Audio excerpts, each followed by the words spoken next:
3 वाजता इथं ती आलीच, एकान गाडी होती तिथं उभा केली, ती गाडी चालूच होती आणि त्यानं माझ्याकडे चॉकलेट मागितली.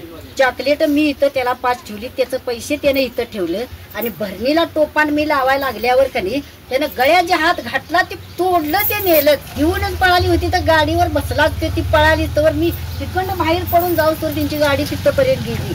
तर दुसरा माणूस कुठनं आला तर तिकडं त्याला म्हटलं माझं मंगळसूत्र नेलं या, तेवढं म्हटलं ह्याची पाठलाग करा, आमची पोरं एवढ्यात कोण नाही, आम्ही फोन लावतो त्याची. तो गेला त्याच्या पाठोपाठ, पाहून तोडा, लय काय नव्हतं बाबा माझं मंगळसूत्र. दोघच होती. पुढं बसला तर त्याचं तोंड बांधलेलं होतं, चॉकलेट घेता त्याचं तोंड उघडच होतं, इथपर्यंत ती टोपी होती, पुढे केस तिची अशी होती.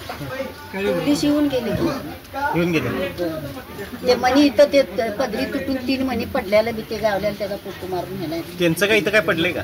त्यांचं चप्पल पडल्याला नेलं की पोलिसांनी, गडबडीन त्याला चप्पल घालायला गावलं नाही ते. आणि तो माणूस लावून मी पाठोपाठ दिलता का नाही, तो पाठलाग करेन मेलपर्यंत गेला त्यांच्याबरोबर, पण त्याच्या गाडीला तो म्हणतोय नंबर नाही, पाठीमागची प्लेट नव्हती, पिरळ रोडला वळली. तो विचारायला मग तो बी माझ्या गाव ओळखीचा नाही, कोण तो ओळखीचाच नाही, कुठला कोण आणला, खरं गेला पाठलाग करत. चव आहे कोल्हापुरी, गोकुळ लई भारी.